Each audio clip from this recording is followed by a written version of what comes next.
वक्रतुंड महाकाय सूर्यकोटि समप्रभा निर्विघ्नं कुरु मे देव सर्वकार्येषु सर्वदा।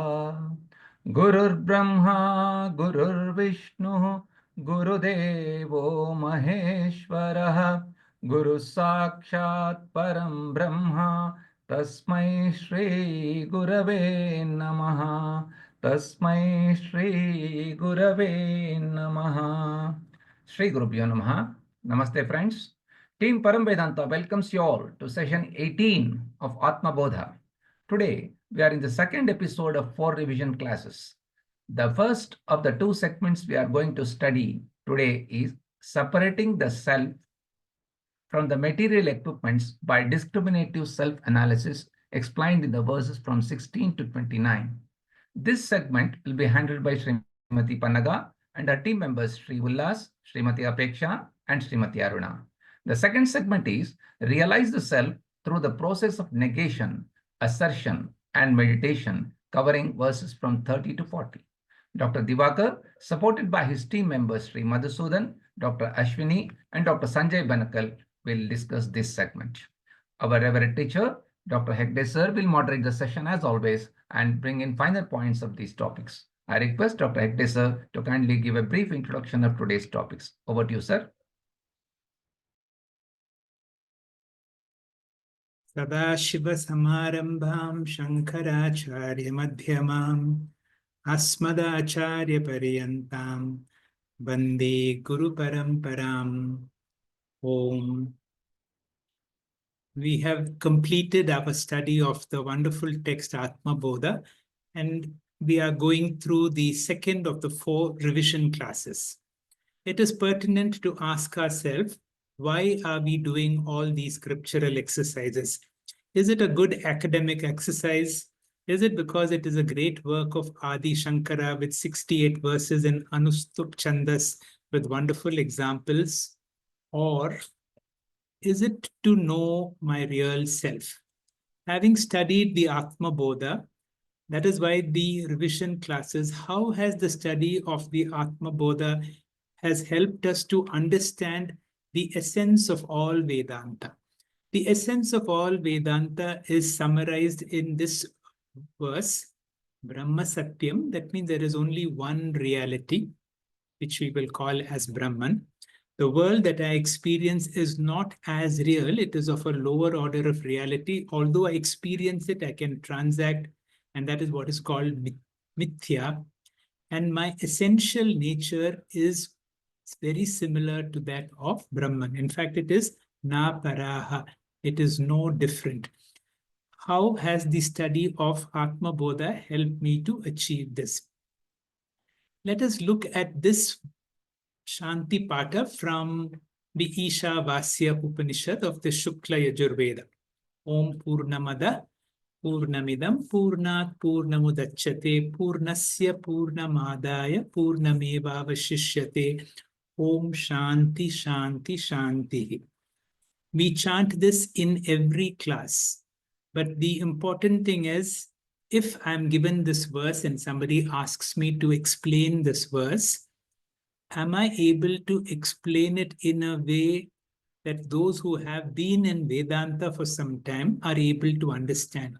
I'm saying this because it is almost impossible to explain this to a newcomer in Vedanta, because it is certainly a very, very difficult verse. But the whole of Brahma Satyam Jagan Mithya Jivo Brahmaiva Na Paraha is hidden in this verse, and each one of us should make this exercise to see how I can explain this to somebody who has been in Vedanta for some time. Now let us take the first line, Om Purnam Adaha Purnam Idam.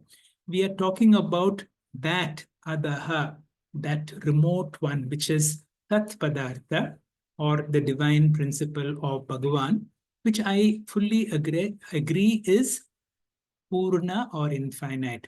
Purnam, that means myself and the world around me, is also Purna. We already have a problem.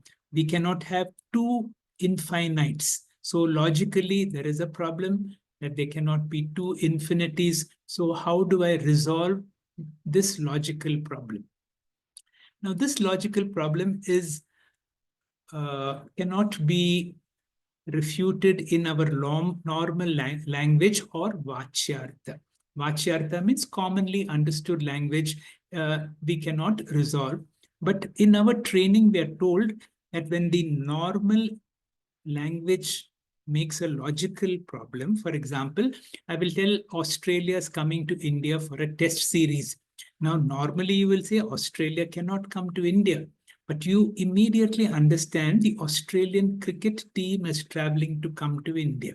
So, although I have said Australia is coming to India, mentally I have made that change. That change is called Vachyartha. So, what is this Vachyartha that we infer? So, this is what is called Bhaga Tyaga Lakshana. I have to remove certain components from both of them.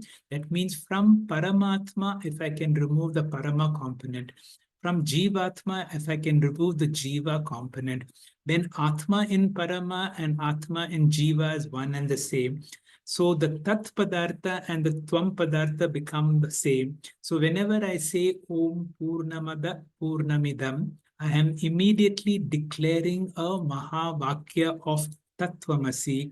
That means both of these are infinite, means Jivo Brahmaiva Naparaha. In the first statement, I have declared the limitlessness of my true nature. And that is the beauty of just saying Om Purnamada Purnamidam, and if I have understood it. Now we have, see the language problem. In the next line, we say Purnasya Purnamadaya Purnat Purnamudachyate. Now we go to the second quarter of it.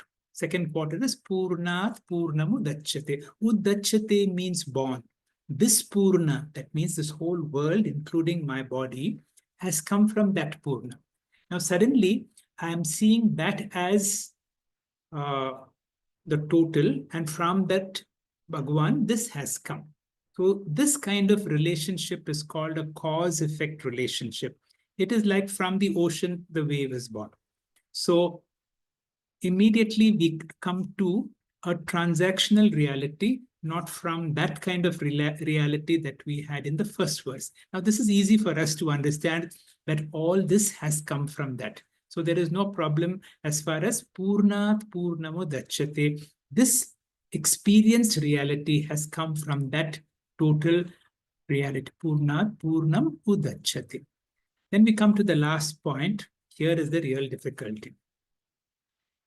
Purnasya Purnamadaya Purnameva Avashishyate. That means from the Purna, from the limitless Jivatma and Paramatma, from both of these, you can call it the Atma component or the indweller or the Shariri. From both Paramatma and Jivatma, if you remove the Atma component, what remains? That means there is no, supposing from the ocean and from the wave, if I remove water, other than water, nothing else remains. This is how we have to understand. That means from a golden ornament, if gold is removed, what remains? I cannot say the ornament remains. So there is nothing other than gold, there is another other than water, then other than Atma, there is nothing else. This is what is called Jagan Mithya Jivo Brahmaiva Naparaha. So we have understood the Brahma Satyam Jagan Mithya in this Shanti Pata, or in our attempt. And I will try to say, I know, I'm not sure how much you have got it, but that is why I say this is difficult to understand. But the more we attempt to explain to somebody, you will be able to see the Jivo Brahmaiva Napara and the first cause-effect relationship with Purnat Purnamudachyate, and in the last line, Purnasya Purnamadaya Purnameva Avashishyate is Jagan Mithya in the last line. Essentially, what we have done, We have moved from the effect that I see to the cause, from anatma to atma, from jagat to Ishvara, from ornament to gold. And this is the transformation that should happen when we study Atma Bodha. Let us see how today's class will go on. This class is in two parts. The first part will be moderated by Panaga. Panaga, please. Harihi Om Shri Gurubhyo Namaha. When I was in school, I would read the illustrated abridged versions of the classics of Indian literature, of English literature, Oliver Twist, Huckleberry Finn, Tom Sawyer, Swiss Family Robinson, etc. These were small books. And the left-hand side of every page was an illustration of what was written on the right, like how we can see in this image, The Storm at Sea. This is from the book Swiss Family Robinson. So these abridged books told the same story in simple language, and every picture allowed the reader to immediately grasp what the author was trying to say. Atma Bodha, if I may put it, is like an illustrated, abridged version of Vedanta, giving a beginner student the main principles with very easy examples and illustrations for us to understand. Next slide, sir. To put it in the words of Swami Chinmayananda, he says, in the days of his perfect maturity, Sri Shankara took up his pen to write introductory books, introducing the theme of Vedanta for the infants in the spiritual world. Atma Bodha is one of them. It serves ordinary students who have discovered in themselves a growing enthusiasm to understand a little of the philosophy of Vedanta. Every idea in these 68 verses has been culled from the garden of the Upanishads and strung together on the cord of his poetry, interspersed with his exquisite simile. Each simile is a picture, a sure and striking example.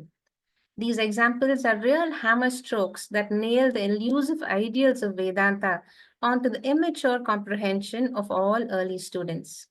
May the infinite effulgence, the silent witness of all our actions, bless us all. Next slide, sir. Here we see the sequence of topics in the Atma Bodha.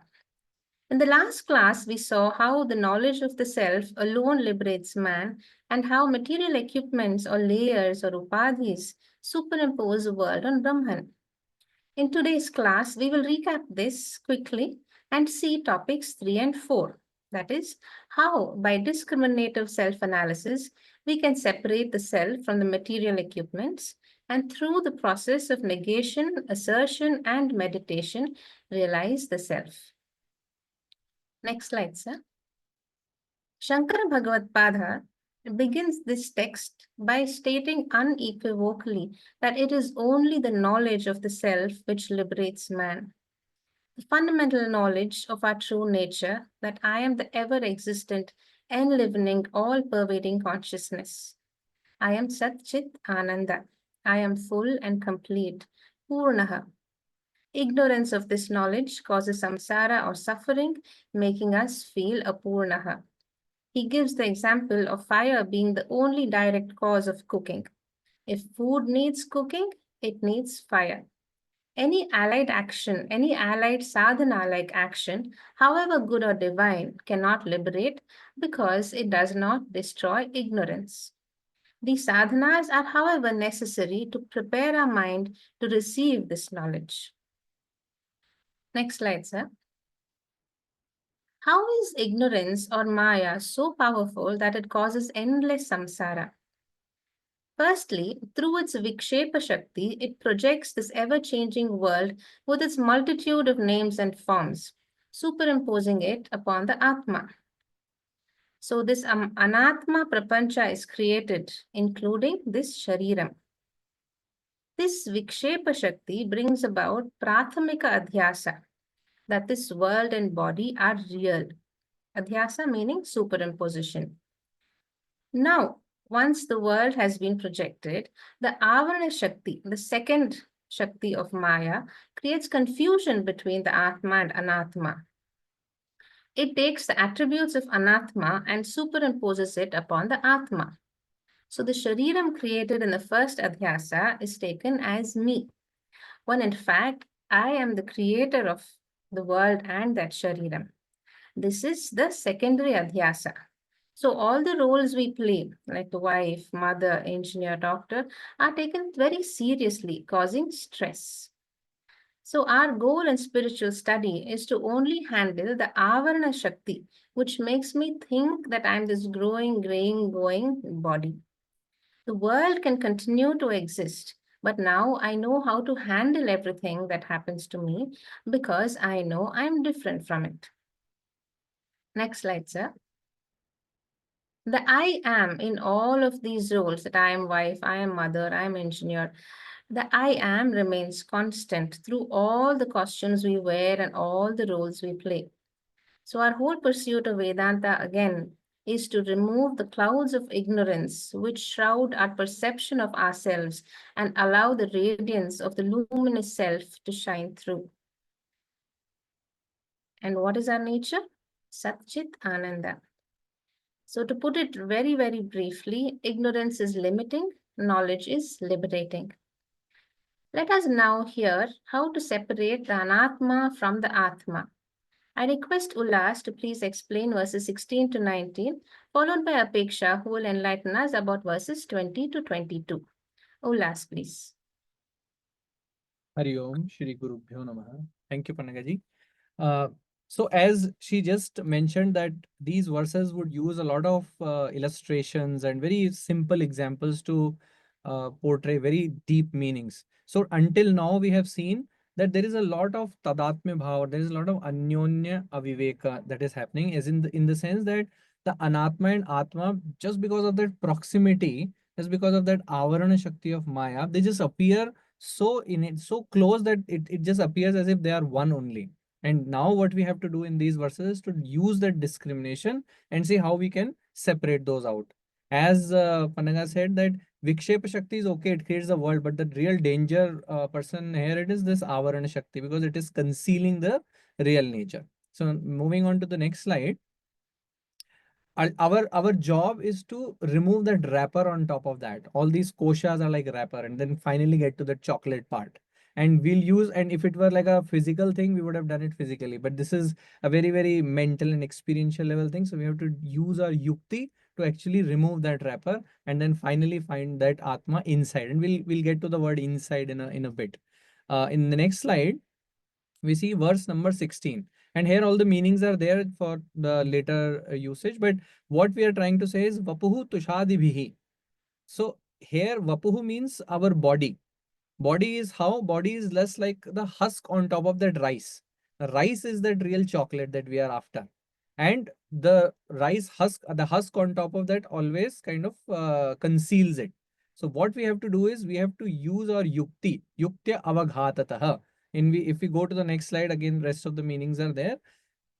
We have to use our yukti and do avaghat on top of that, just like a mohamudgara that we use. We have to keep pounding that, because when we pound the rice husk, the husk separates and then the rice comes out of that. So then what is that rice part? Atmanam antaram shuddham.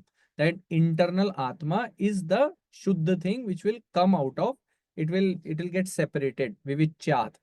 And tandulam is that rice grain that we will get, just like that. So that is the illustration being given here. And when it says antaram, it doesn't mean like inside a container. For example, when you say water is inside the wave, it doesn't mean like a wave is a container and water is inside that container. It is basically the very substratum, very adhishthanam of that wave is water. So like that, this atma is the adhishthanam of everything.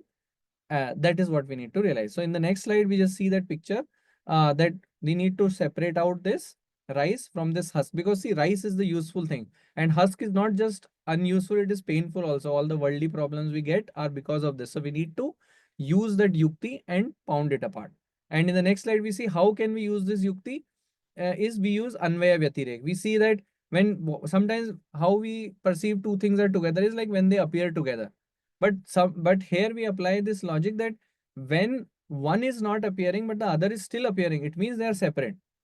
So when I am awake, I see my body is there and I am there.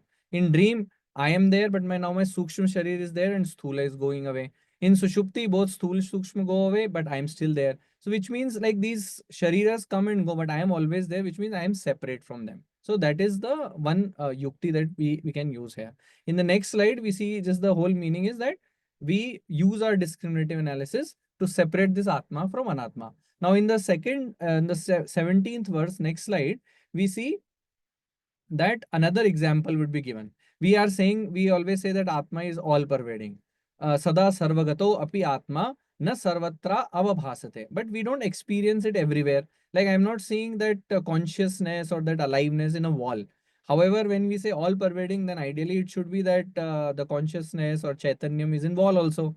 So here the problem is not that the Atma is there or not. It's just that all different mediums have different capacity to actually reflect, to exhibit that behavior. So in the next slide, we again we can go to the next slide where here the word meanings are there, and it says that our face is reflected only in a clear mirror. So it says swacheshu pratibimbavat.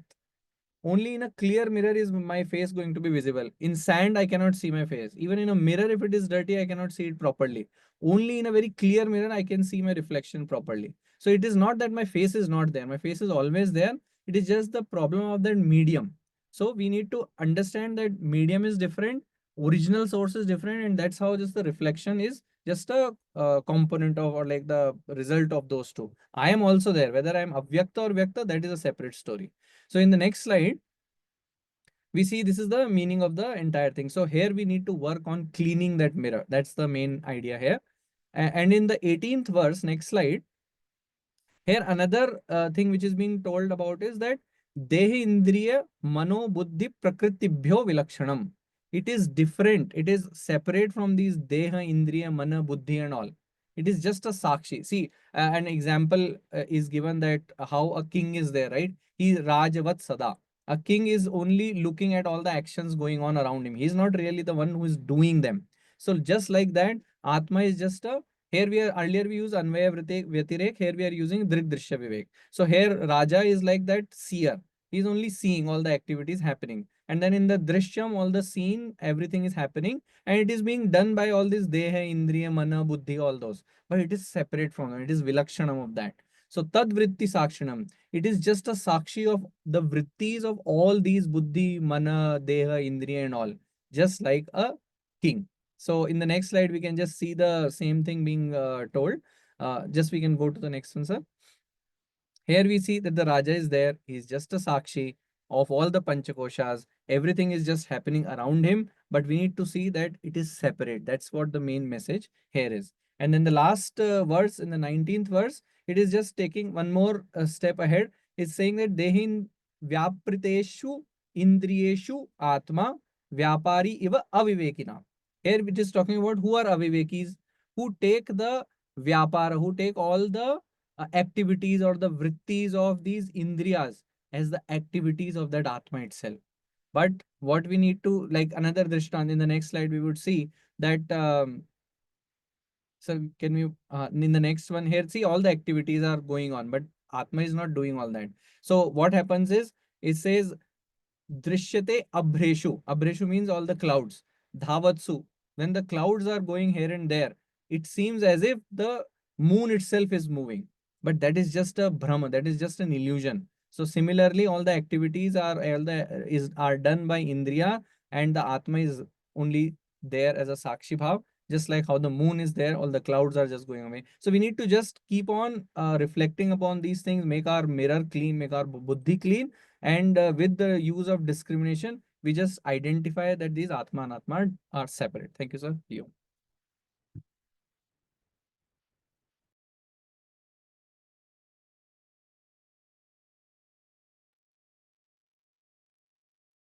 Hari Om.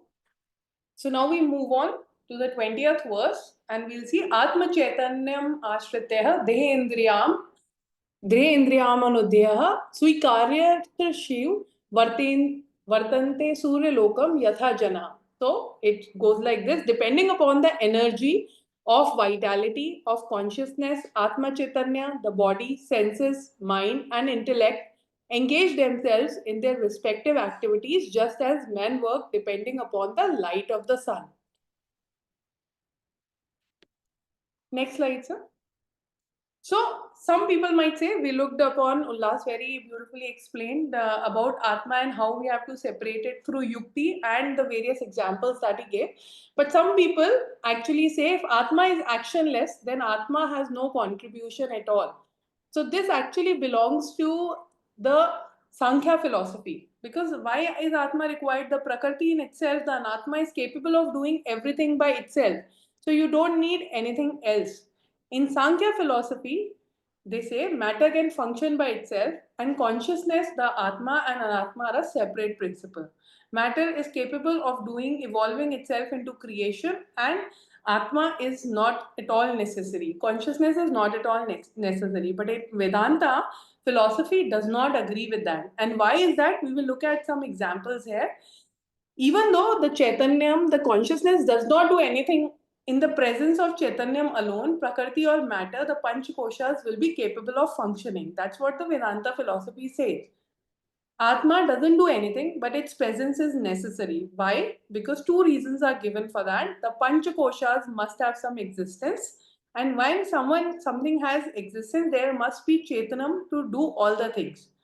The inert buddhi or the mind cannot do that. So all the vyaparas require sat and chit, and the panchakoshas that we talk about do not have sat and chit of their own. So this is all theoretical, but one example very beautifully is given in the next slide. So Atma here is the one which lends sat and chit to the panchakoshas, and this will just be clear by this one example that is beautifully explained, and that is, we will just see. So dehe indriya manah dhya svikrityasu vardante. So all organs, mind, indriya remain and do their respective functions. But this function is not determined by the Atma, but the nature of the instrument. So Atma here, the example that is given is electricity. Electricity in itself doesn't do anything, right? Does not determine the function. But electricity is required to bless all these instruments. And these instruments, in case of Atma, is the various human bodies that are there, right? So electricity does not determine the function of the heater, the bulb, and the fan that we see. But electricity blessing is required for all these various instruments of different form and shape to work. Similarly, Atma is required, the blessing of Atma, the Satchit is required for us to, create, for the creation, for the Prakriti to, express itself. So Sat and Chit is given to all the organs. Eyes will do their function, ears will do their function, different organs that we have will do their function only in the presence of Atma. So, like in Kena Upanishad, it just resembles the same verse that we have read in Kena Upanishad also. Atma is the ear of the ear, the mind of the mind, the tongue of the tongue, the speech of the speech, and also the life of the life. Next slide, sir. One more example that comes here is Atma is compared to the sunrise that we see. So see, when sunrise comes, it gives life to all people. All the sleeping people are awakened and the energy gets there, right? The job of the sun is to energize all people. That's what the sunlight does every morning to us.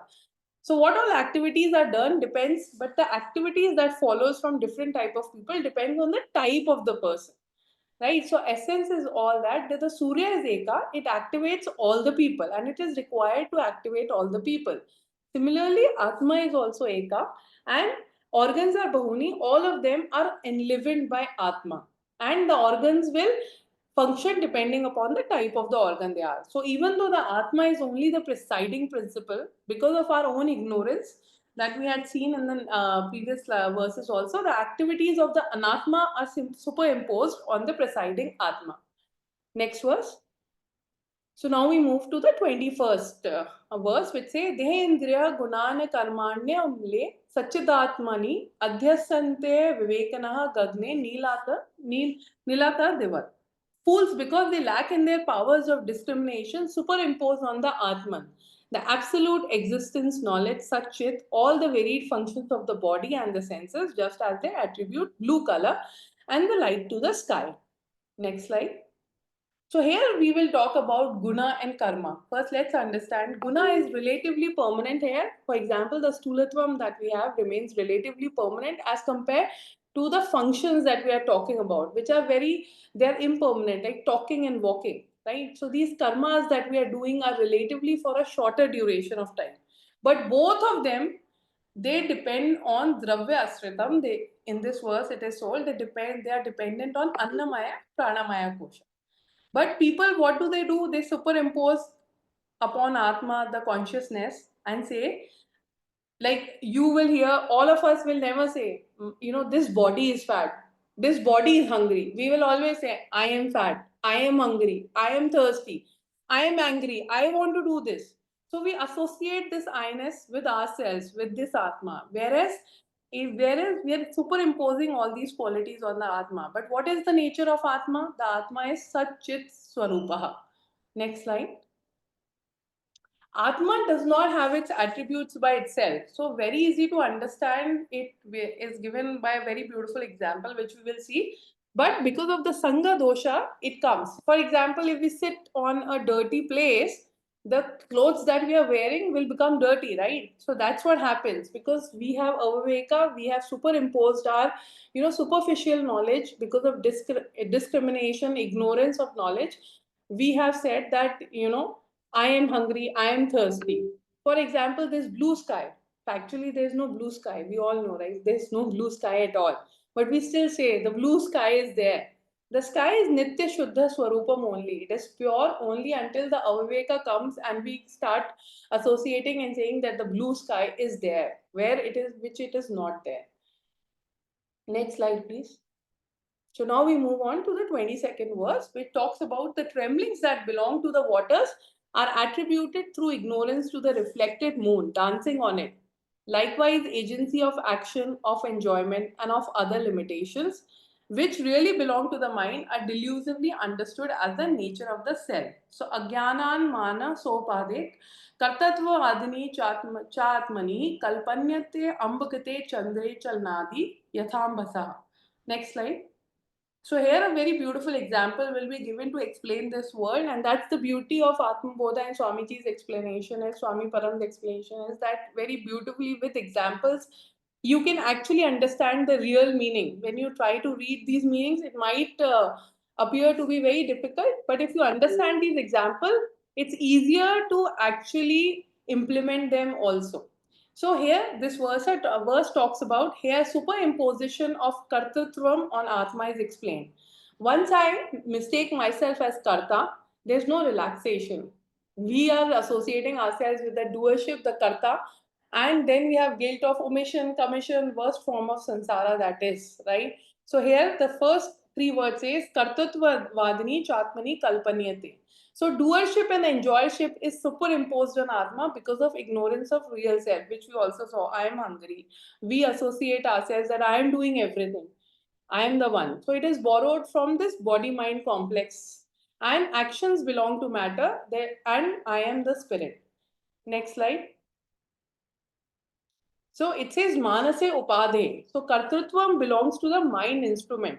And this doership of our deha is transferred to dehi, that is me, because of our self-ignorance, which is agyanat. And it gives the beautiful example here. Ambugate chandre chalanadi yatha ambhasha. So there's a very beautiful story about Sri Rama also when he was a little child, and it talks about this also. When he sees the moon in a pond and the reflection, and because of the moving waters, he sees the moon. The moon becomes distorted, and he starts crying because why the moon shape, it was so perfect looking, and now it is like distorted.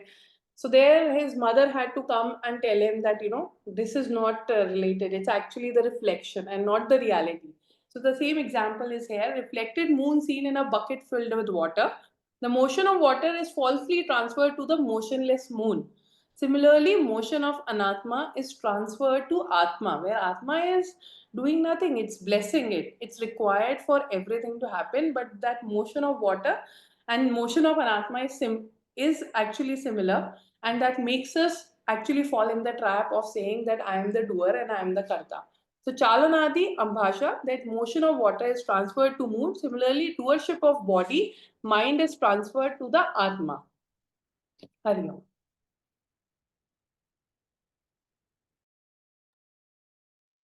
Sir, can we move to the previous 2 slides, sir?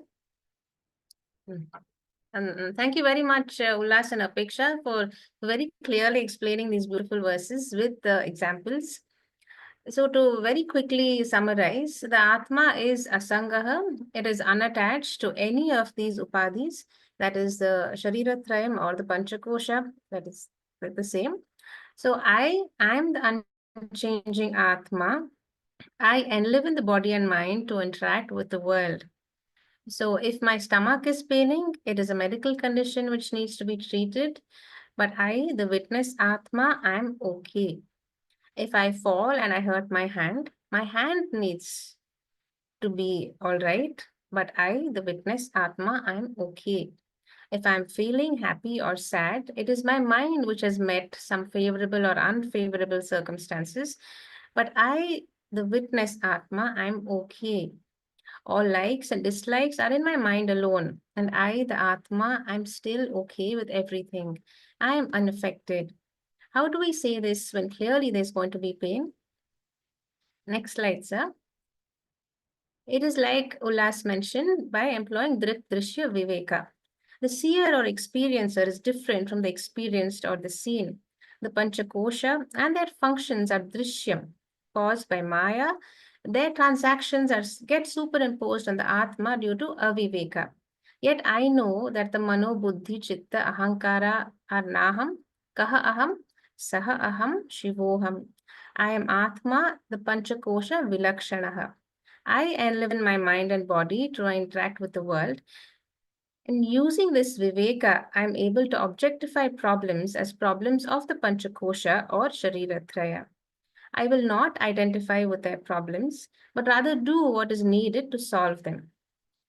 Though there definitely will be physical or mental pain, the clarity in our intellect will help us remain calm and steady through it all. The crystal does not become blue. It remains clear and uncolored. And the sun is always shining bright, whether it is day or night, clear skies or cloudy. I now invite Aruna ma'am to tell us more about the ego or antakarana, which makes making this distinction between Atma and Anatma very difficult. Over to you, Aruna ma'am. Hari Om. Thank you very much. Continuing on this, Bhagwan Shankara now continues systematically explaining adhyasa or superimpositions on the nature of Atman. So continuing this superimposition of attributes on Atman, we take the example of the crystal. We have seen this before. The crystal itself is clear, but when it is placed in front of a blue background, it assumes the color blue, and so then we call it a blue crystal, very similar to the blue sky that they were talking about earlier. This is a metaphor or a drishtanta to show the superimposition of attributes to something which does not have these attributes at all. Next slide, please. Let us look at verse 23, which Bhagwan very systematically explains. To understand this verse 23, let us now revise the fact that Atman or consciousness illumines the activity of the mind in all stages of Jagrat, Swapna, and Sushupti. Buddho Satyam, when the mind is active, as in the Jagrat or Swapna stage, Raga, which means attachment, and Ichha, desire, both of these are experienced. However, during Sushupta, deep sleep, Tannashe, when the intellect and the mind are not manifest or active, then Nasti, all experiences of Raga and Ichha are absent in the deep sleep state.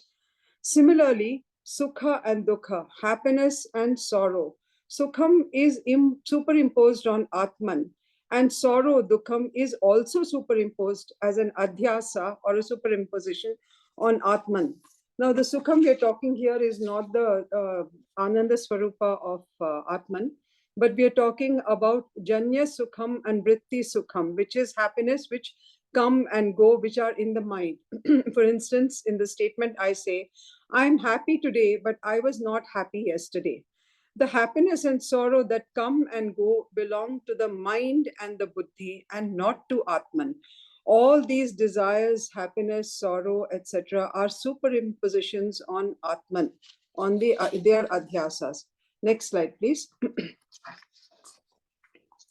In verse 24, Bhagwan Shankara, having spoken about the attributes attributed to, superimposed on Atman, now describes the basic Swarup or Swabhava, the intrinsic nature of Atman. That is, the Swarupa and Swabhava is not a temporary state that comes and goes, it is the intrinsic nature. So for this, Bhagavan gives three drishtantas. Arkasya Prakasha, which is light, is the very nature, intrinsic nature of the sun. We never have a dark sun. Toyasya Shaityam, the intrinsic nature of water is coolness. And Agne Ushnataha, the nature of Agni is heat. Heat is always present in fire. Next slide, please. Similarly, the Swabhava of Atman is Satchidananda, Nitya Nirmala. Satchidananda, which is existence, knowledge, and bliss. Existence, fullness, completeness. These are not at an experiential level, but they are the fundamental nature of Atman. Now, Sat and Chit are not also adjectives of Atman, because adjectives can come and change, come and go. But these are features which are intrinsic to Atman. Similarly, Nirmala, Atman is untainted by anything, and it is Nitya, unchanging, eternal. These are all intrinsic to Atman. But a very important message that is given here is that there has to be a cognitive change in our understanding. This shift is totally essential to understand that I am fundamentally okay in spite of the experience of sadness or anger. These only occur in the mind. The real viveka or discernment is that there is a difference between me and my mind. What happens in the mind stays in the mind. It does not affect Atman or my true self. So therefore, we don't need a perfect mind. We need perfect viveka, discernment, or understanding. And this understanding gives us freedom from suffering. Next slide, please. Verse 25 is a brilliantly explained concept in just 32 syllables. There is no one to beat Bhagwan Shankara. This verse enlightens us on the appearance of the individual being or the jiva. So basically the question is, when Atman is unchanging and eternal, then why do I feel like I am limited and changing? How do I reconcile the unchanging Atman with myself, whom I see changing and changing from day to day in many ways? So Bhagwan Shankara says, iti dvayam, two factors. Let us look at these factors. The first factor is that Sat-Chit aspect of Atman. Now, this is figurative because Atman really doesn't have aspects, but it is for purposes of understanding that he has written it this way. He has mentioned them as two aspects, Sat and Chit aspect of Atman. The second factor is the vrittis, which are created in the mind, the buddhi. Now, vritti is any kind of mental activity created in the mind. These two factors, dvayam, the sanyojya, proximity, or when the mind is in the presence of consciousness, and due to aviveka or ignorance, lack of discernment, it gives rise to the I thought, the ahankara. Ramana Maharshi Bhagwan also said, called it the I thought, the ahankara, the jiva, the individual ego. This is sabhasa antakarana. And when this jiva says janami, is creating an experience for himself, saying, I know, this is the false I, and this is a delusion. The combination of aham and buddhi creates ahankara janati, which means I know, that is a false experience of knowing and acting. If you take the example of electricity, of light, a plain bulb does not illumine, and neither does electricity by itself give light. It is a combination of these two factors which create light. So the emergence of the jiva, the I, the avarana shakti, it is emerging from the combination of these two factors that I've just mentioned. Next slide, please. in verse 26, having described the emergence of the jiva, we know for a fact that Atman is unchanging and is nirvikara. Atman vikriya nasti. It does not act. And buddhi, the mind and the intellect, this is insentient and does not have chaitanyam or chit, na jatviti. Consciousness doesn't act, and the matter, that is the buddhi intellect, doesn't know because it is inert. So with this sadabhasa antakarana, the combination, when the jiva emerges and the I thought emerges, the jiva considers itself sarva jnatva, the knower and the experiencer, which is actually a delusion. It considers all the principles of prana, sthula sharira, sukshma sharira, etc., adds these all together and creates a drashteti mukhyati, a delusion. The delusion that I am the knower, the thinker. All this arise in the presence of this I thought. At this point, all identities of I am mother, father, young, old, fat, intelligent, all of these arise at this point. This is, of course, required for worldly vyavahara, for interactions, but it is the cause of suffering. It is a deluded jiva moving around in the world, thinking itself to be the doer. Or this is the secondary adhyasa now, which has to be dealt with and will be dealt with in the further verses. Thank you. Hari Om.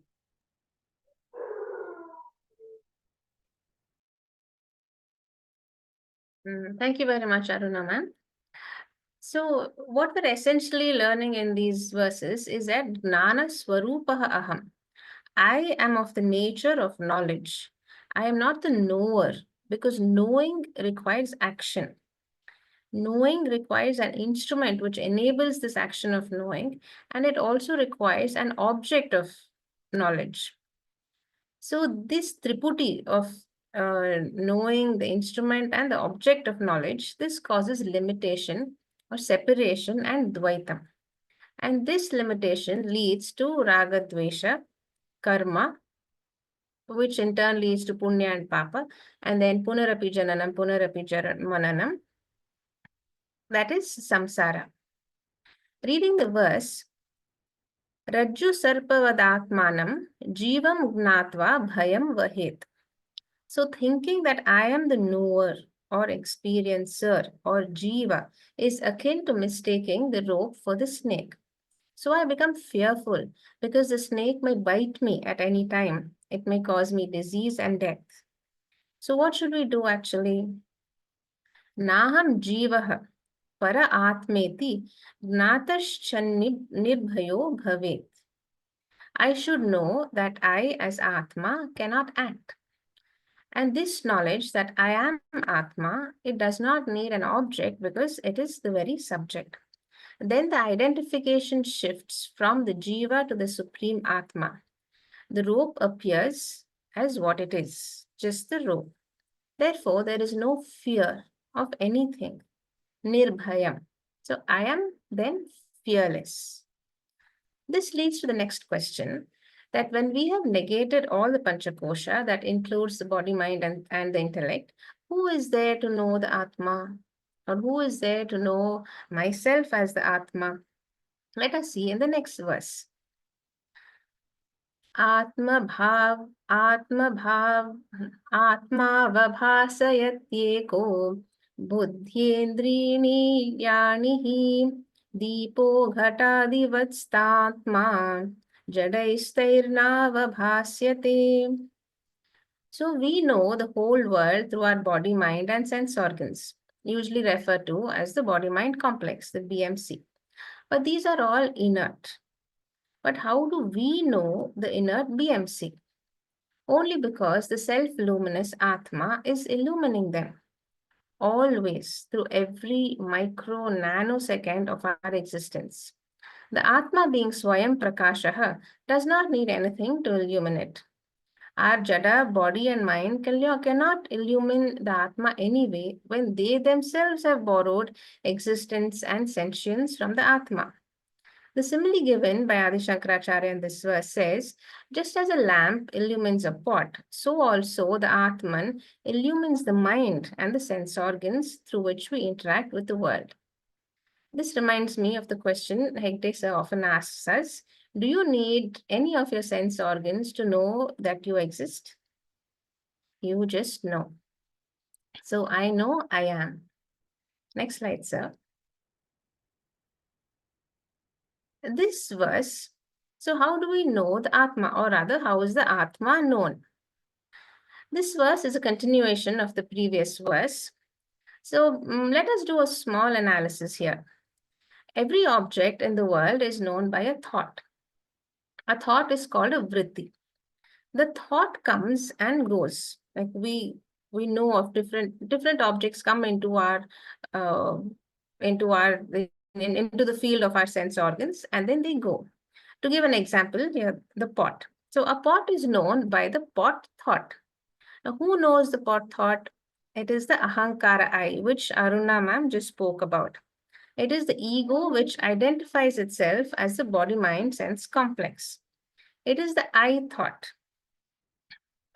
The I that we normally use when we say I am hungry, I am fat, I am thin, which we have seen in the last few verses. So this I is called the aham vritti. So we now have the pot vritti, which is known by the aham vritti. And who knows this aham vritti? It is the Atma, the eternally existent witness consciousness, omniscient Atma. The Atma need not be known, as we saw earlier, because it is knowledge itself. It is self-illumining. Gnana Swarupaha Aham.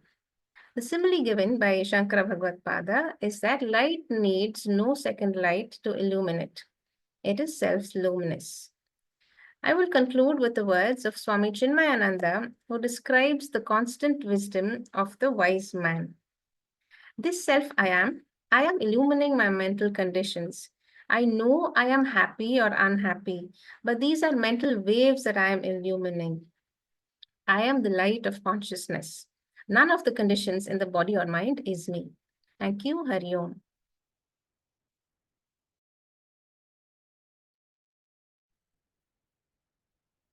Thank you. Thank you, sir. Thank you, Panaga and all the previous speakers. Om Shri Guru Bhyo Namaha. We will continue the revision study of Atma Bodha, covering the verses 30 to 40. In this section, we will see three important aspects. One is the negation of what is not Atma, what is not Brahman, in the verses from 30 to 33, which will be covered by Mr. Madhusudan. And then we will go into assertion, which is the nididhyasanam. That is from verses 34 to 37, that will be covered by Dr. Ashwini. And then how to do this nididhyasanam meditation aspect of it, the Vedantic meditation, that will be covered from the verse 38 to 40. And the 40th verse happens to be the Gnana Phalam. What is the result of this meditation? And that will be covered by Dr. Sanjay Banekal. Next slide, sir. We have heard, in the from the previous speakers and through previous studies, a lot of these topics, Atma, Anatma, Viveka, Aham, Atma, Asmi. You will see that many of these concepts are repeated several times. In fact, it is the same Tat Tvam Asi, Aham Brahmasmi, and Brahma Satyam Jagan Mithya Jivo Brahma Ivanapraha. The same concepts are repeatedly told to us in all different ways. And this repetition is required because the subject matter is so subtle. In fact, the very same verses, we have done it before. It feels like we have done it already. But for the person who is presenting, for the person who is preparing, this repetition is absolutely essential. And the person who is presenting is probably the best beneficiary. So for this aspect, I would like to again thank Timappa sir and all the team to allocate these verses, because only when you start preparing for this and repeatedly do this Aham, Atma, Asmi becomes some kind of a practical reality that will become transformational in our day-to-day life. So we have dealt with the Tvam Pada Vichara, the Atma Swarupa till the last verse, till the 29th verse. And that was from the 16th verse till the 29th. Now we have established this knowledge of Atma, Anatma, Viveka. In fact, in the next few verses through Neti Neti also, we will be establishing it a bit more. So Atma, Anatma, Viveka, the discerning ability as a Jiva, I know that I am the Atma, I am not the Anatma. Then what is the need for us to proceed further? The teaching should be over by now. Shankaracharya says, and Swamiji beautifully says, if you say Atma, Anatma, Viveka, and we already have this discerning capacity, that Dvaita is still present, which means there is Atma and there is also Anatma. How do we reconcile with this? For that, we have to move from Tvam Pada Vichara to Tat Pada Vichara, which is nothing but the nature of the universe, nature of Paramatma. What is this Paramatma? And only then we can reconcile with this Dvaita, Bheda that we all will have from the Atma and Anatma. We know through Bhagavad Gita, the nature of the Bhagavan is talked about from the chapter 7 onwards. There, especially in the chapter 13, we know that it is the same Kshetragna, which is the awareness principle, which is there in every Kshetram, every Jiva. So with that understanding of this Tvampada Vichara is absolutely essential. Only then we can go for Asi, which is Tat Tvam Asi, the Jiva Paramatma. Now we have established that I am this Atma, but we also need to understand it from a macrocosmic viewpoint. Only then we can see the unification of this macrocosmic consciousness called Brahma, and then as a Jiva, I know I am the Atma. For that, what Vedanta adopts is the method of Karya Karana Sambandha. It brings in this Karya Karana Sambandha. For this purpose only, this is mentioned. Otherwise, there was no requirement, because we know that creation itself is a misnomer. Here, the creation aspect is brought out in order to explain to us about the Paramatma, the macrocosmic entity of the consciousness. So what does that mean? We know from these examples, gold and bangle, pot and the mud, that pot is the karyam, where the mud is the karanam, which is the cause. Bangle that you see is the karyam, whereas the material is the gold. Just like that, the universe that we see is the karyam. For that, the karanam is nothing but the Brahman. Karanam through Maya Shakti.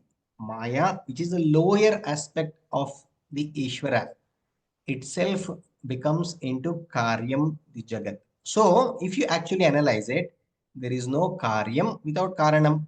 There you will see there is no Dvaitam, because Karya Karana both are one and the same. There is no relation to Karyam without the Karanam. There is no relation, there is no existence for bangle without the gold. So the Dvaita aspect is actually dealt with, because this is what is called as the primary Adhyasa. Now we saw Aruna ma'am talking about the secondary Adhyasa, the ignorance that we all have at a Karana Sharira level. That is when we are analyzing Atma and Anatma Vichara. But when we move to macrocosmic level, we need to understand Maya, which is the primary Adhyasa, which is also called as Mula Avidya. So that is what is dealt with. In this pursuit, then we will look at these three aspects of Neti Neti in the next set of verses. So before that, Chaitanya Rupena Aham Brahma Asmi Jagat Karanam Asti. Through that, when we start to analyze this macrocosmic entity, we know that it is nothing but Jagat Karanam. Brahman is the Jagat Karanam. Aham Satya Asmi. I am that pure existence. Karya Rupam Jagat Mithya Asti. So we know that the Jagan Mithya aspect, when we look at it from the effect point of view. So from this, we will move on to our first speaker, Madhusudan sir. And after that, I'll request all the speakers to follow one after the other.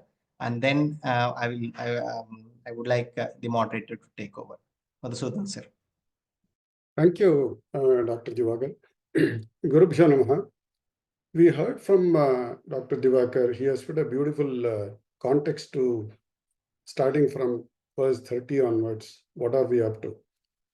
Though we have heard the main theme, purpose of this book in the hand or the study, it will be good to recap the same and contextualize the same to the coming verses 30 onwards. As we know, the main issue or the main concern what we have is sufferings and sorrows form a part of our each and every part of the life. Our fundamental disease is ignorance of oneself, ignorance of one's complete self, we may call it, as revealed in Aham Atma, Aham Nityaha, Aham Sarvagataha. Basically, it is an apurnatvam, if you may call it as a suffering. So what do we do? What do we need to do? We would need to remove the sufferings and the sorrows. That's a basic thing which we need to do. The messages what we receive to do that particular action need to be simple. The messages need to be very, very simplistic so that each one of us, as in this jiva, we could be practicing or we could be understanding. Then it should also give the live narratives or the examples or the similes so that we are able to relate to the actionables what could be taken. This leads to, what does it lead to? This leads to chitta vritti, the modification of the mind.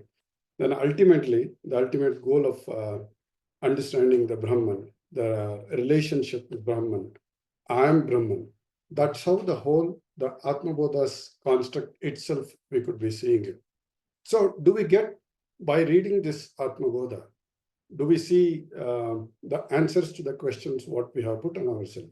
As we see it in the next chart, picking up from what we saw in our last class, where Dr. Sundar laid out a beautiful chart which talks about the layout of the Atma Bodha itself, where Atma Bodha is an introductory text to the Vedanta, the results of which is basically arisen out of the results of the practices or the investigations or the lives of the various rishis and the seers who have done, and then which has gotten into scriptures, which we call Upanishads.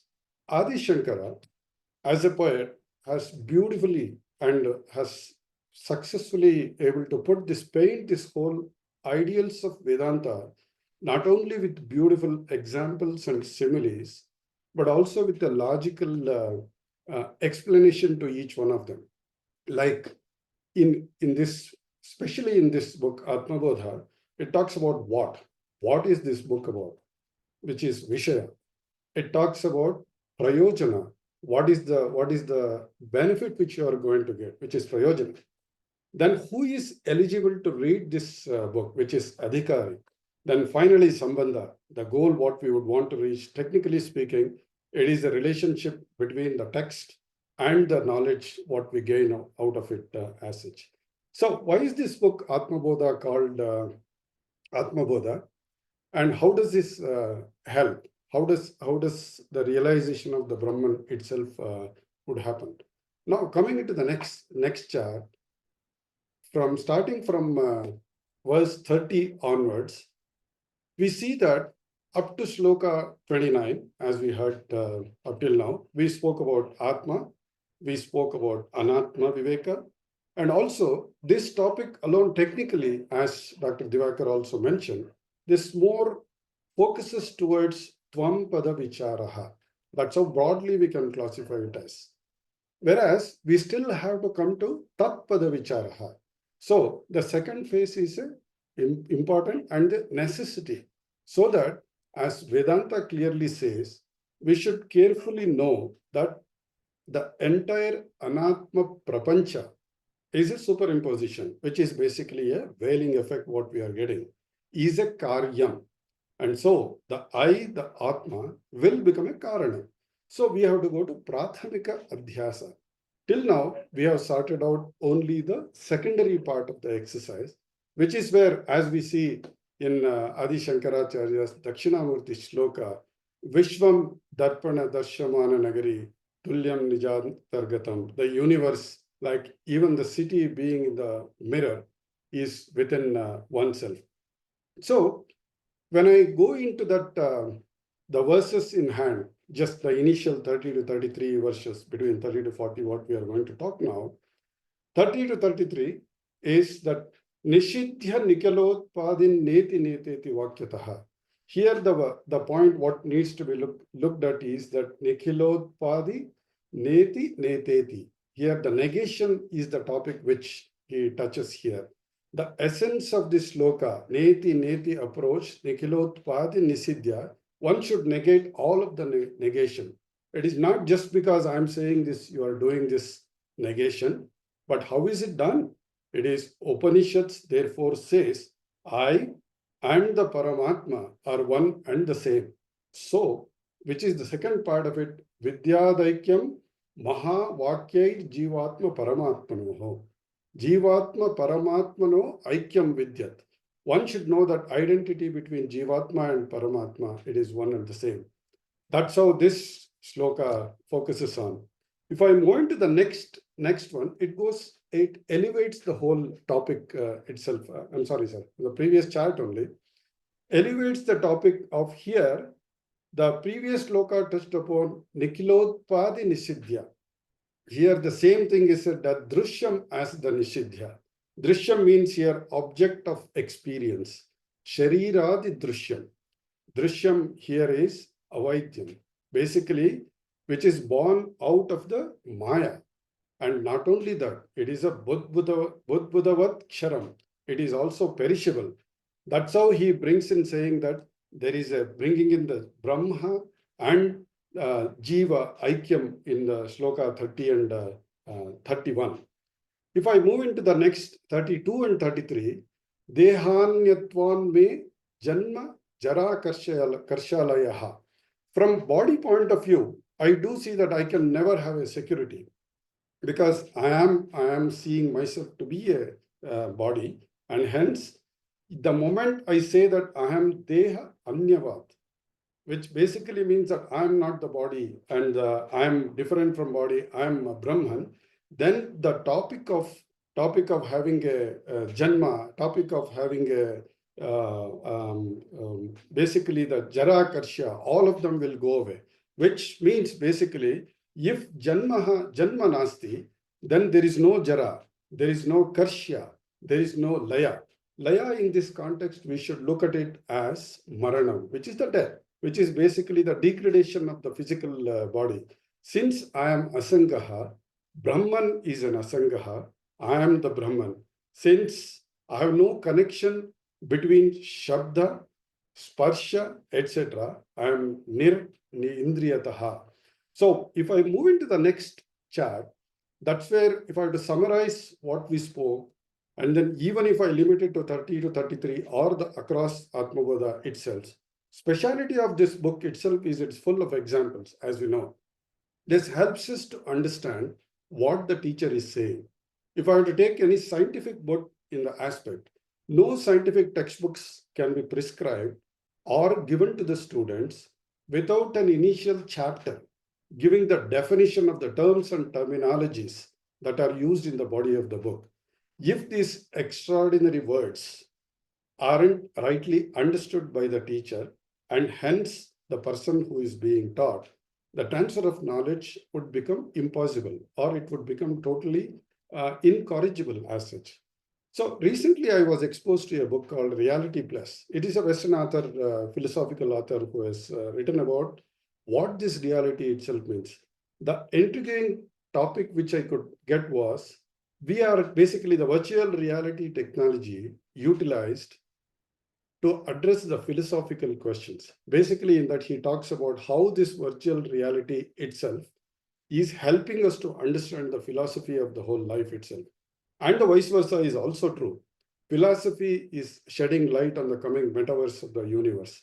More in the, as we talk more around this, but how this, to corroborate this whole Vedantic study of Atma Bodha and to analyze scientifically and to observe closely the nature and behavior of the experience in us are the methods employed in Upanishads by which the rishis, the seers have discovered a happy solution to the great problems of man and his life.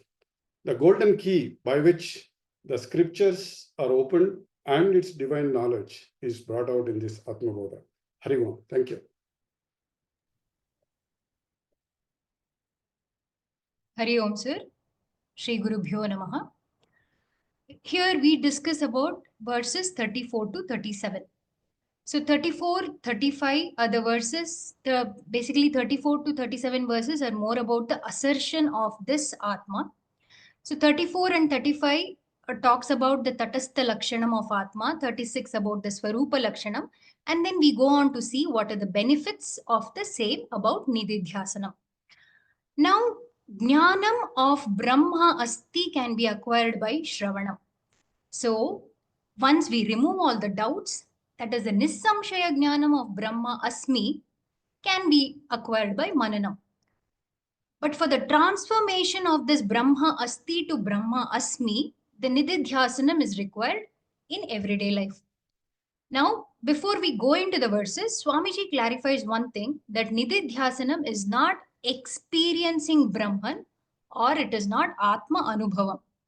Because all of us know Atma is a Chaitanya Swarupam which is experienced all the time. Pratibodha Viditam Matam. Chaitanyam is experienced in every type of knowledge. Sometimes meditation is seen as a means for the Chaitanya Anubhava, which is not true. It is only to remove habitual identifications, habitual worries, and habitual fears of insecurity. So now we have learned Nididhyasanam is not the same as Atma Anubhavam, nor meditation is the means to experience that. So then what is the purpose of Nididhyasanam? Why should we have this? Now, one thing we all crave for: love, security, and moral support. This should completely stop. Realizing this, I am Purnam, whether it is in case of love, security, of moral support, Asmi, in spite of, whether others reciprocate to this or not. This must be discovered inside, and this discovery alone is Nididhyasanam. So Nididhyasanam is basically should be according to the type of the problem. For example, we are more, bothered about Sangha, like for example, the attachment. So your meditation should be the opposite. Aham asangaha, that should be practiced.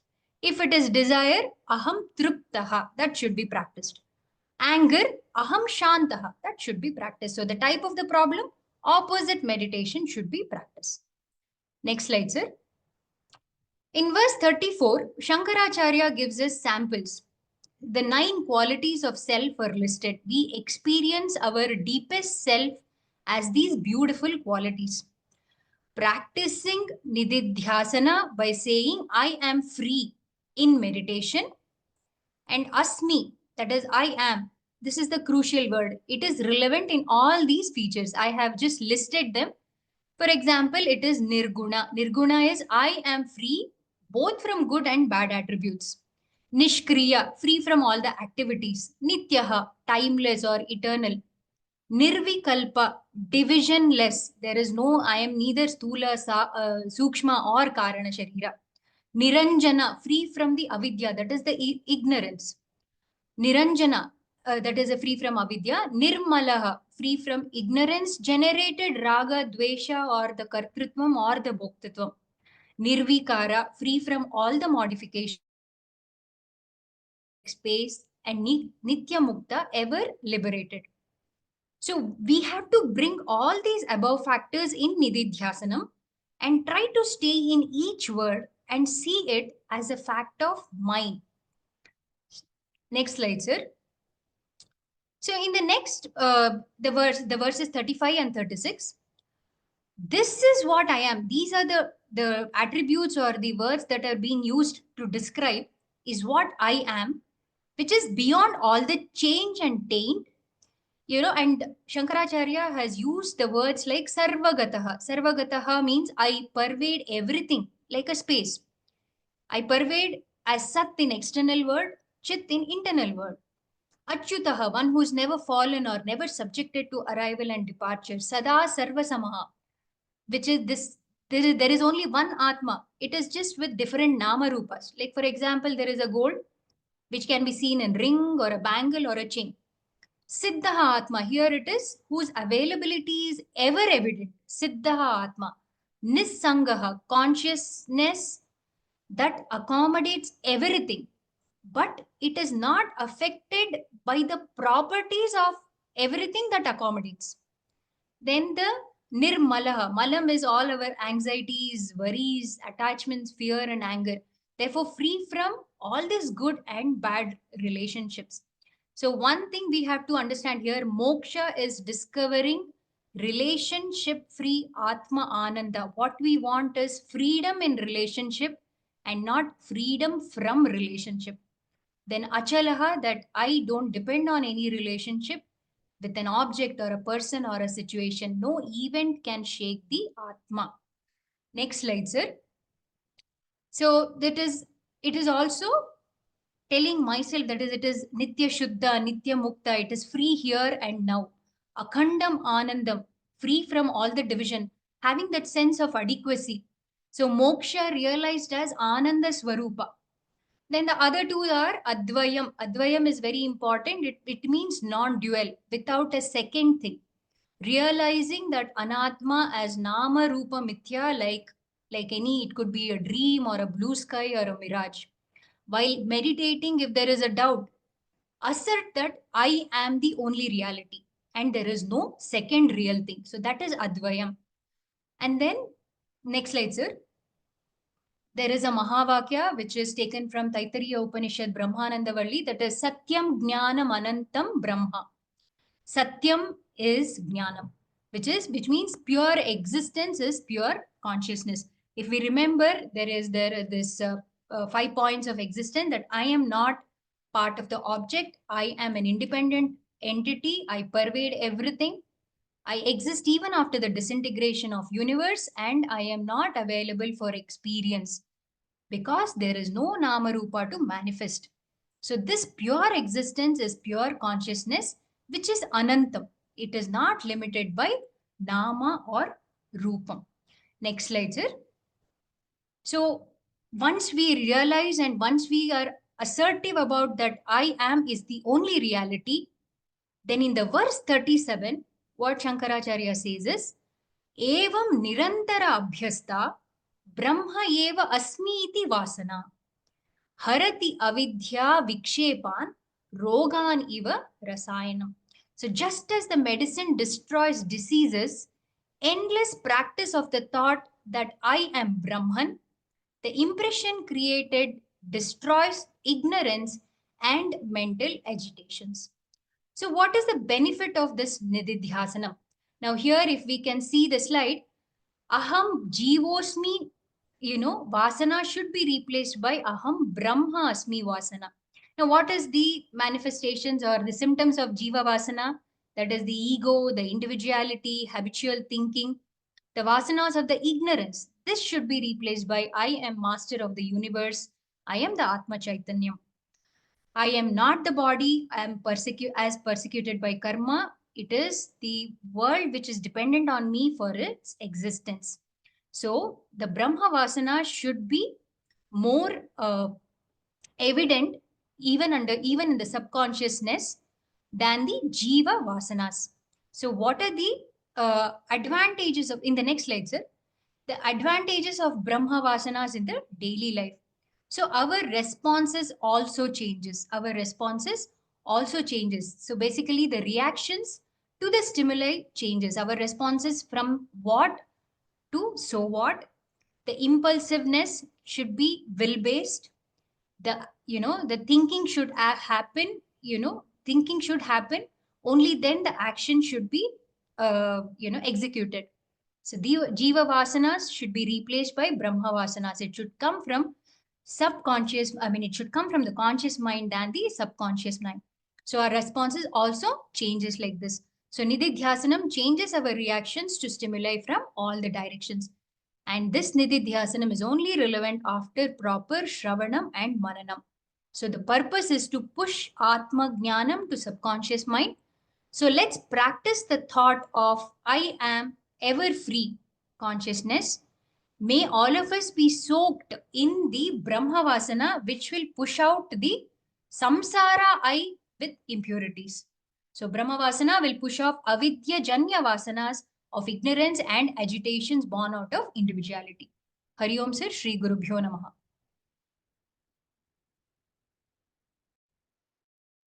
Om Shri Gurubhyo Namaha. The topic of Nididhyasanam is being continued till the verse number 39 in the Atma Bodha text. Nididhyasanam is, as we know, is a meditation upon the scriptural teachings, which consisted of Shravanam and Mananam. Through scriptural teaching, one comes to know the Brahma Satya, Jagan Mithya, Jivo Brahmaiva Naparaha. It's purely a cognitive process. However, as we got it from the previous speakers, this alone will not give me freedom from emotional upheavals. So what is the reason? From time immemorial, we have been habituated to give reality to the world. And this notion will not go away that easily. Nididhyasanam is meant for removing this habitual thinking and make one to abide in this teaching. Yes, abide in this teaching. So how do we conduct the process of meditation? That is what is described in the verse number 38 and 39. So verse number 39 says, Vivitta desho asino virago vijitendriha bhavayed ekamatmanam tam anantam anyadihi. So the same technique comes in the Kaivalya Upanishad and Bhagavad Gita also. It says one should be comfortably seated in a secluded place, free from external disturbances. It's obvious when we are in the middle of external disturbances, we cannot concentrate on what we are thinking about. So the meditator should have a mind that has total control over all the sensory and motor faculties of the body. So the mind should be free from external world. The mind should also be free from the internal disturbances, and for that, it should be free from likes and dislikes. Our thought processes are always going towards the likes and dislikes. The world is full of likes and dislikes. So the mind gets disturbed, especially when we sit down for meditation. So the quality of a meditator should be that his mind should be very calm from both external and internal disturbances. With such a mind, one should meditate upon nothing but the limitless non-dual self, which is none other than me. This is the technique of meditation that is described in verse number 38. Now in 39, he says, Atmani eva akhilam drishyam pravilapya dhyasudihi bhavayed ekamatmanam nirmalakashavat sada. Now here he mentions about drishyam. So we have already seen drishya viveka. So drishyam here means the whole world. The world is giving me experiences. So the dictum in the Vedanta is that whatever experiences that we are having is all mithya. It is not real. So the experience of the external world, the experience of my body, the experience of my mind, everything is mithya. They are not real. So who is real then? So when I come to know the reality, unreality of this world, I stop giving importance to it. So it's a great reliever. I'm not tossed up and down in the daily life.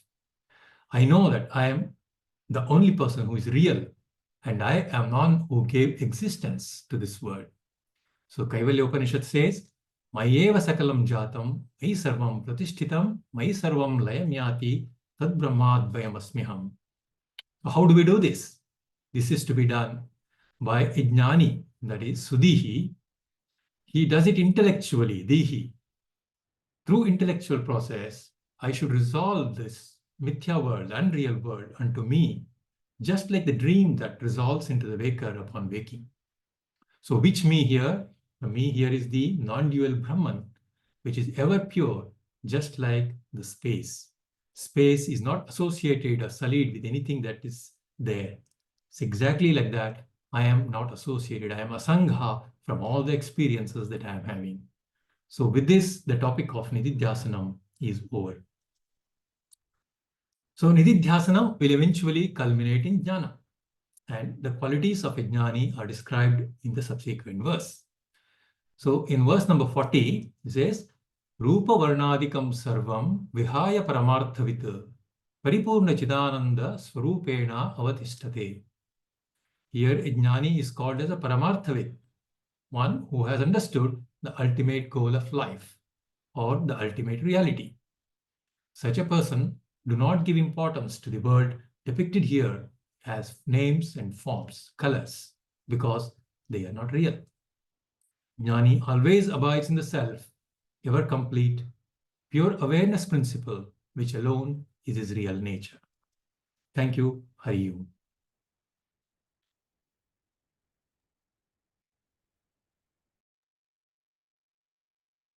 Dr. Divakar.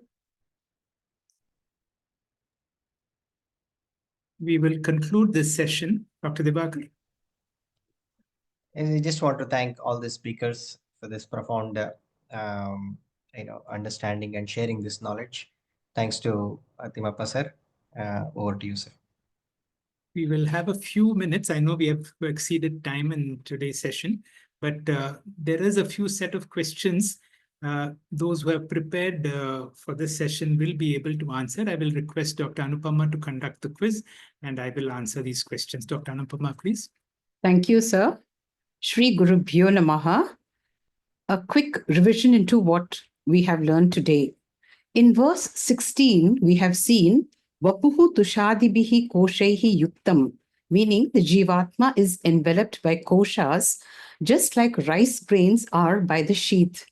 Yuktya Avagata Atmanam Antaram Shuddham Vivichyat Tandulam Yata. By discrimination, the Atma should be distinguished from Anatma, just like the rice grain from its husk. So the drishtanta of pounding the rice to separate the husk is akin to Moha Mudgara, as Ullah said.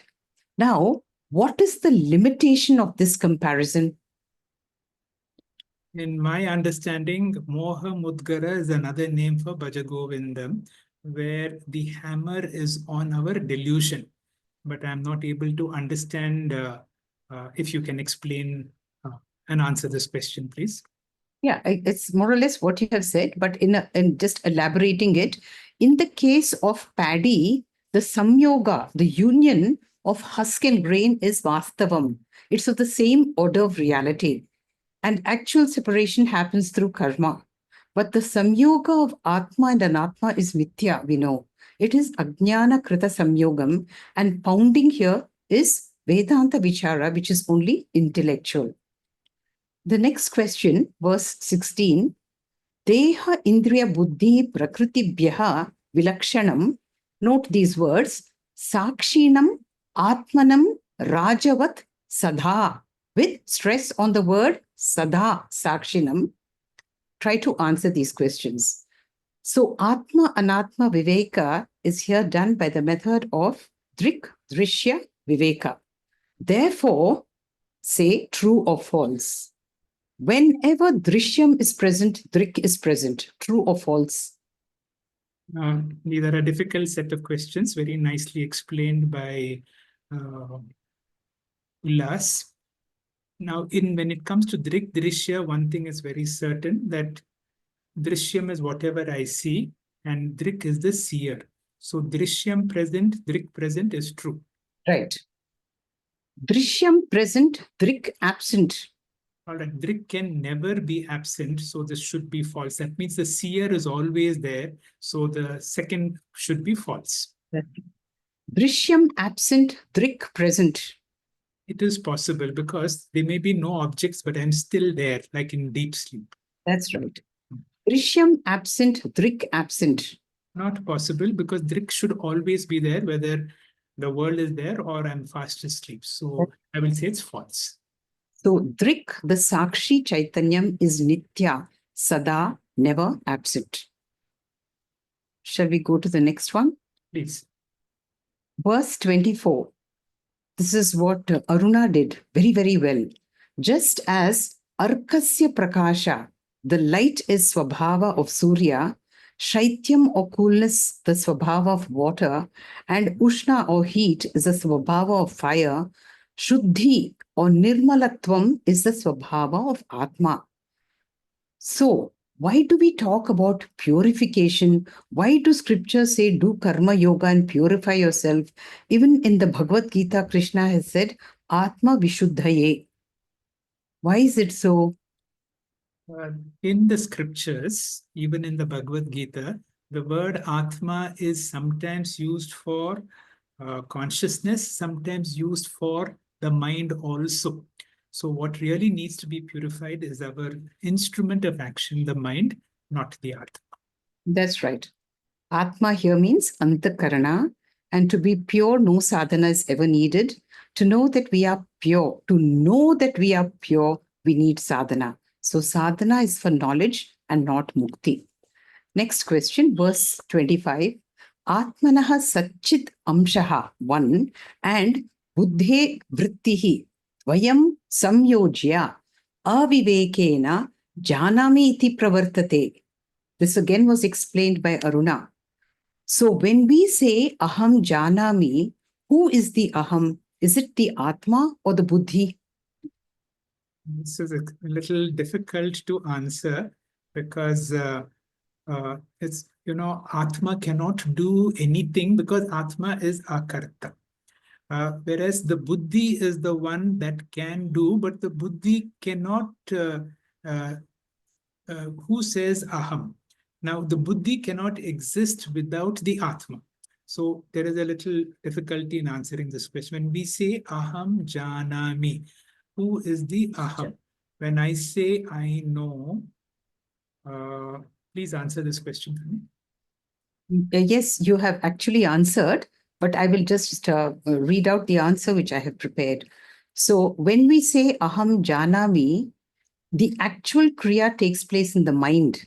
So Vritti Vikara happens as a thought. Jnanam is therefore a Kriya, the action of not knowing to knowing. And every Kriya needs an Ashraya, a support, the subject who performs the deed. So when I say Aham Jnanami, Aham is Atma, the Ashraya, and Janami is the Kriya. Therefore, Jnana Kriya is actually a superimposition, an adhyasa, because Atma we know is Akarta, and Atma is Jnana Swarupa itself. Janami Kriya, action, means Vritti Vyapti takes place in the mind only because of Atma Chaitanyam, the Phala Vyapti which is reflected on this Vritti. The Aveviki does now Anyonya Adhyasa. The Chaitanyam of Atma is transferred to the mind and the Jnana Kriya is transferred to the Atma. Joining Mano Vikara and Atma Chaitanyam, we as Aviveki say Aham Janami. Therefore, the Atmanaha Satchit Amsha and the Buddhehi Vritti iti dvayam samyojya. The Aveviki says Janami iti pravartate. But what does the Jnani say? He never says Aham Janami. He says Aham Jnana Swarupa Asmi. I am the unchanging Sakshi of all the Vrittis. So in Vedanta, I know means I don't know the difference between Satchit Atma and thoughts in the mind. Extremely technical, but something that we need to understand. Very nicely brought out in today's class. Is this another question? Yes, the next one is verse 30, which says Nishidya, that means having negated Nikhila Upadino, all the 5 koshas by the Neti method. The word kosha, whenever we hear the word kosha, in our minds, we should decode it as that object, as this is called neighborization of the body-mind complex. And then we have to ask ourselves, what am I? I realize the aikyam, the oneness between Jivatma and Paramatma. So, knowing Aham Brahma Asmi, just try to answer which of these statements are true or false. First, I am not Maya Janyam, I am Maya Adishtanam. The real me is the Adishtanam. So the answer should be true because I am the Adhishtanam of Maya. That's right. Second, I am avidya janyam. I am not avidya adhishtanam. Yeah. See, as Atma, you are the Adhishtanam of knowledge and ignorance. So the answer should be true. No, No. it says I am not avidya adhishtanam. I'm adhishtanam of avidya also. So the statement is false because Atma is adhishtanam of everything, vidya or avidya. So I'll just read it So again. the answer should be false. I Yeah. am not avidya. No, I am not. So the answer is false because I am the Adhishtanam. So the Yeah. answer should be false. I agree. Because Atma is adhishtanam of both vidya and avidya. So the answer is false. Clear. Next one. I am not ksharam. I am aksharam. True or false? That is true. I am Akshara. Okay. Next. I am drishyam, not drik. False because I am Drik. I am not drishyam. I am drik. True because I am Drik. I am not panchakosha. I am sakshi. True.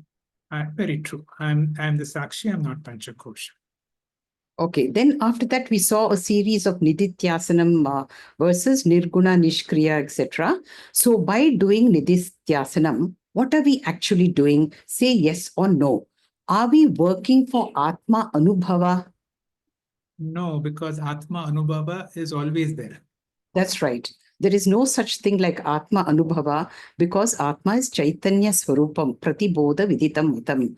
Meditation is not for Atma Anubhava, but to identify with it, Aparokshataya. Next one, are we removing duality? Yes or no? There is no duality, so we are not removing duality. Advaitam is seeing non-duality in the midst of duality. So I continue to experience the world with my body-mind complex, but I only learn to disidentify. So we are not removing duality. Am I attaining Purnatvam through Nidityasanam? This is also no, because I am already Purna. It's a question of whether you know or not. That's right. Okay, then next. Does Nidityasanam culminate in moksha? Yes or no? The answer again is no, because moksha is not a sadhyam or a goal. It is a siddha vastu. It is my natural state. So technically, Nidityasanam cannot culminate in moksha. Okay, so now revisiting this verse.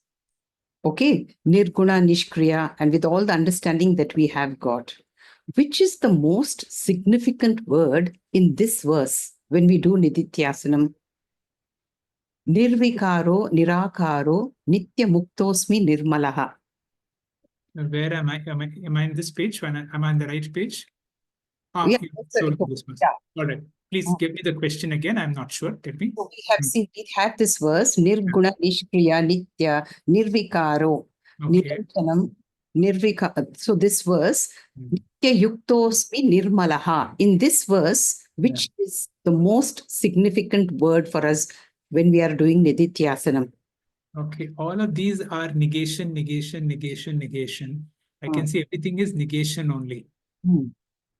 So which is the most important word while doing, not Shravana, but while doing Nidithyasana? Please tell me. See, Nitya Muktosmi Nirmalaha, the Asmi part is the most significant in all of these verses, in these Nidityasanam verses, because it is only when we can relate to Brahman as Asmi, I have Sakshi Bhavana, not otherwise. So whenever we are doing Nidityasanam, focus on the Asmi part of all the descriptive words. Otherwise, it is again only Shravanam. Then the last question, how does Nidityasanam transfer Jnanam into Nishta Jnanam? The problem is there are a lot of vasanas in the mind, and it is those vasanas or the habitual notions that have to go away.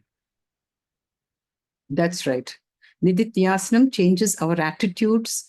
There's a transformation of personality. Brahma Vasana seeps into our subconscious mind, displacing the samsara in the mind. How does this happen? By Nididhyasana, we train ourselves to objectify or neighborize the mind, the vasanas, the prarabdhas. So Viparita Bhavana has been handled by this Nididhyasanam. And for how long should we do this Nididhyasanam? As long as it is required. As long as it is required for us to, as long as it is required for us to get over the sense of limitations. It should be a matter of nishta that I am Purnamada Purnamida. So unfortunately, it never ends. So even after a person is a jnani, Nididhyasanam is needed because vasanas are still there. Therefore, Nididhyasanam is a nirantara abhyasta. It has to be done forever because it has to remove the avidya vikshepas, the vasanas. Thank you. Thank you, Dr. Aide, sir, Dr. Dibakar, sir, Srimati Panaga, and all the speakers of the day for a wonderful revision session. Thank you, Anupama Madam, for that wonderful quiz. Next week, in our penultimate revision session, we will take up next two topics with a corresponding set of verses. Thank you all viewers for your unstinted support and feedback, which help us in maintaining the quality of our episodes. Coming Monday, 14th of April 25, let's tune in for session 74 of GIFT at 6:45 p.m. to study verses 16 to 20 of 13th chapter. Om Purnamada Purnamidam Purnat Purnamudachyate Purnasya Purnamadaya Purnamevavashishyate. Om Shanti Shanti Shanti. Hari Om. Shri Guru Bhyo Namaha. Hari Om. Thank you, sir.